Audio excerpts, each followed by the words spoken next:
तक देखना चाहिए। नमस्कार, मैं हूं विक्रम शर्मा और सत्य सारथी आप तक फिर आया है एक नए मुद्दे को लेकर के। क्योंकि कुछ दिन पहले जो है लक्ष्मण कॉलोनी में एक कोरोना पॉजिटिव केस की पुष्टि की गई थी, लेकिन उसके बाद में जो है प्रशासन द्वारा उसे रिलीज़ कर दिया गया था नेगेटिव रिपोर्ट बताकर। तो अभी हम कांग्रेस के नेता हैं पंडित लक्ष्मीकांत शर्मा, इनसे पूछते हैं कि क्या कुछ प्रशासन यहाँ इस मामले में सही है या गलत है, क्या उनकी राय है, हम आपको बताएंगे। आप शर्मा जी को देखें, आप ज़्यादा से ज़्यादा शेयर कीजिए इस खबर को, ताकि अन्य लोगों तक भी उनके विचार जो है पहुंच पाए, लोगों को पता चल पाए कि किस तरह से यहाँ कोरोना का जो है स्थिति है, वो असमंजस की स्थिति यहाँ पर बनी हुई है। लक्ष्मीकांत जी बताएंगे क्या स्थिति बनी है और क्या आप देख रहे हैं, आपके तो पड़ोस में ही ये सब कुछ चल रहा है। देखिए विक्रम भाई, जहाँ तक मामला कोरोना का है, इसमें कोई शक शुबा नहीं है कि पूरे विश्व के अंदर एक महामारी फैली है और उस महामारी ने हिंदुस्तान के अंदर भी बहुत ज़ोरदार तरीके से पांव फैलाए हैं। और आज पूरा हिंदुस्तान इस कोरोना नामक बीमारी की चपेट में है। आप देखिए कि जहां 2-4 केसेस से शुरुआत हुई थी, आज करीब 6-7 हज़ार प्रतिदिन केसेस जो कल की है वो पहुंच चुके हैं। तो इस तरीके से कोरोना नामक जो बीमारी है पिछले 2-3 महीने से हिंदुस्तान में बहुत जोर से पांव पसार चुकी है। सबसे पहले तो मैं अपने देशवासियों को, अपने हल्का वासियों को जरूर कहना चाहूँगा कि कम से कम जो स्वास्थ्य से संबंधित जो बातें हैं, जरूरी औपचारिकताएँ हैं, वो जरूर पूरी करें। चाहे वो हाथ धोने की है, चाहे खुद को हाथों को सैनिटाइज करने की है, घर पे रहने की बात है, लॉकडाउन का पालन करने की बात है। मैं ये कहना चाहूँगा कि साथियों, जितना भी हो सके आप घर पे रहें। बहुत ज़रूरी हो, बहुत ज़्यादा ज़रूरी हो तभी आप घर से निकलें। लेकिन जहाँ तक मैं प्रशासन की बात करता हूँ विक्रम जी, एक थोड़ा सा अब कहीं ना कहीं लगने लगा है कि सरकार शायद इस बीमारी को लेकर के असमंजस की स्थिति में कहीं ना कहीं दिखाई पड़ती है। या तो वो लोग समझ नहीं पा रहे, या कुछ ना कुछ कहीं ना कहीं ऐसा है कि वो इस चीज़ को ठीक से टैकल नहीं कर पा रहे। जहाँ तक मामला कुरुक्षेत्र की बात है, मैं ये भी कहना चाहूँगा कि जिस चीज़ का आपको पहले से मालूम है, चाहे दुकानों से संबंधित बात के आदेश की ले लीजिए, एक दिन में 3-3 बार आदेश बदले जाते हैं। कभी 7 से 7 बजे तक का आता है, सुबह 7 से शाम को 7 बजे तक, कभी 7 से 2 बजे तक का आता है, कभी 7 से 5 बजे तक का आता है। और अभी तो हाल ही में जब आज देख रहा हूँ, अभी पीछे यहाँ लक्ष्मण कॉलोनी के अंदर जो यहाँ मेरे से संबंधित एरिया भी है, यहाँ पर पिछले बुधवार को एक केस आया था, कोरोना पॉजिटिव एक महिला आई थी। एक दिन बुधवार को उसकी रिपोर्ट कोरोना पॉजिटिव आई थी, पूरी कॉलोनी को सील किया गया था। अगले दिन ही उसकी रिपोर्ट नेगेटिव आ गई थी वीरवार को, और अब 4 दिन 5 दिन के बाद फिर उसी महिला की रिपोर्ट जो बताई जा रही है पॉजिटिव बताई जा रही है। हम थोड़ा इस बात को समझने में नाकाम साबित खुद को मानते हैं, या प्रशासन की कहीं ना कहीं नाकामी है कि किस हिसाब से टेस्ट किए जा रहे हैं, या तो कहीं ना कहीं टेस्ट करने वालों में कमी है जिन लोगों ने टेस्ट किए हैं, या टेस्ट की किटों में कहीं खराबी है।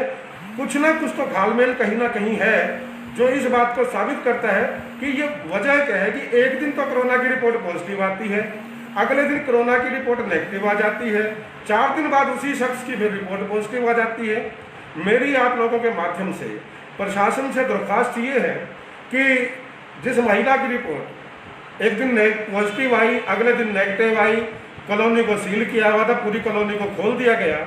जब लोगों को पता लगा कि कोरोना नेगेटिव है तो कितने लोगों से मिली होगी, किस किस से मिली होगी, कितने लोग उससे मिले होंगे, और 4 दिन के बाद 5 दिन के बाद अचानक से कह दिया गया फिर से कि फिर उसकी रिपोर्ट पॉजिटिव आई है। ये थोड़ा सा प्रशासन को देखना पड़ेगा। लोगों में भ्रम की स्थिति है, लोगों में भय का माहौल है, और ठीक है, ये अच्छी बात है कि हर मामले को परहेज जरूरी है। लोग इस बात को समझने भी लगे हैं, लोग इस बात को मानने भी लगे हैं कि परहेज बहुत जरूरी है। लेकिन साथ ही साथ लोगों की जो मन में भय का जो माहौल बनता है ऐसी बातों से, कि एक दिन पॉजिटिव एक दिन नेगेटिव की बातों से जो भय का माहौल बनता है, प्रशासन को कहीं ना कहीं देखना चाहिए कि ऐसी खबरें ना आए। जो रिपोर्ट्स तैयार की जाए उनको देखा जाए कि वो कौन लोग तैयार करने वाले हैं, किस हिसाब से तैयार की जाती हैं। किटों में खराबी है तो किटों की खराबी दूर करनी चाहिए, अच्छी किटें आनी चाहिए। बहुत पैसा सरकार ने लगाया है और जनता ने भी दिल खोल करके जो है वो दान दिया है, सरकार के प्राइम मिनिस्टर फंड में दिया है, चीफ मिनिस्टर के फंड में दिया है। तो जब इतना पैसा जनता ने दिया है, ऐसे से ही इस लेवल पर तो कार्रवाई हो सकती है कि रिपोर्ट्स तो ठीक आए, जनता में कम से कम भय का माहौल पैदा ना हो। जो रिपोर्ट सही हो वहीं आए, अगर पॉजिटिव है तो पॉजिटिव ही रहनी चाहिए। ये नहीं कि एक दिन पॉजिटिव और अगले दिन नेगेटिव हो जाए। थोड़ा इससे बचना पड़ेगा।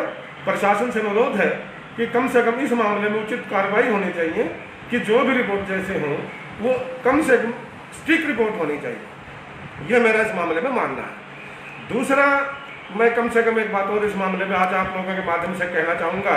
मेरा मन है कि देश के अंदर जो मजदूरों की हालत आज इस राज्य में हो रही है, मैं उससे बहुत ज़्यादा दुखी हूँ। पूरा हिंदुस्तान भी दुखी है। सरकार से ये भी मांग करते हैं कि कम से कम ऐसे मामलों में आदरणीय नरेंद्र मोदी जी राजनीति बंद करें। ऐसे मामलों में राजनीति ना हो। कोई भी पार्टी हो, कोई भी दल हो, कोई भी राजनीतिक संस्था हो, कोई भी सामाजिक संस्था हो, वो देश हित में अगर कोई भी चीज़ उपलब्ध करवाती है तो सरकार को अपना अपमान नहीं समझना चाहिए। जैसा कि उत्तर प्रदेश में हुआ है कि कांग्रेस ने कुछ बसें उपलब्ध करवाई मजदूरों के लिए, लेकिन सरकार को शायद अपना अपमान महसूस हुआ होगा, इसलिए उसने वहाँ भी राजनीति शुरू कर दी। कभी बसों के कागज मांगे जाते हैं, कभी ड्राइवरों के कागज मांगे जाते हैं। मेरा मानना इतना है कि भाई अगर आप खुद कुछ नहीं कर सकते और कोई दूसरी संस्था कर रही है तो उसे करने दीजिए। सवाल राजनीति का नहीं है, सवाल राजनीतिक दल का नहीं है, सवाल हिंदुस्तान का है, हिंदुस्तान के लोगों का है, हिंदुस्तान के गरीब मजदूर का है। ऐसे लोगों के नाम पर अब कम से कम एकजुट होकर के, मैं ये भी मानता हूँ कि अगर भारतीय जनता पार्टी की सरकार है तो इस बात को कहीं समझें। ऐसी विपत्ति अकेले कभी भी एक इंसान से हैंडल हुआ नहीं करती है। सबको साथ लेकर के जो भी उचित रणनीति हो, जो भी व्यक्ति सहायता कर सकता हो, उसकी मदद लें और देश के मजदूर की रक्षा करें। क्योंकि मजदूर अगर नहीं रहेगा तो अंदाज़ा लगाइए हिंदुस्तान की जो अर्थव्यवस्था है कहाँ जाएगी, हिंदुस्तान कहाँ चला जाएगा। मैं आप लोगों के माध्यम से सरकार से अनुरोध करूँगा कि जो 2 महीने से देश का जो मजदूर है वो सड़कों पर है, उसे कम से कम उसके घर तक पहुँचाने का कार्य किया जाए। तो ये थे हमारे साथ लक्ष्मीकांत शर्मा, कांग्रेसी नेता, और जिन्होंने बताया कि किस तरह से यहाँ जो है प्रशासन और शासन जो मुस्तैद है, लेकिन कहीं ना कहीं जो है असमंजस की स्थिति बनी हुई है। तो सत्यसारथी भी आपसे यही अपील करता है कि आप अपने घरों में बने रहें, ज़्यादा ज़रूरी हो तो ही घर से बाहर निकलें, और हर प्रकार की जो हिदायतें जो हैं किसी भी प्रकार की स्वास्थ्य विभाग द्वारा दी जाती है उसका पालन करें। मैं विक्रम शर्मा, सत्यसारथी के लिए, कुरुक्षेत्र। धन्यवाद।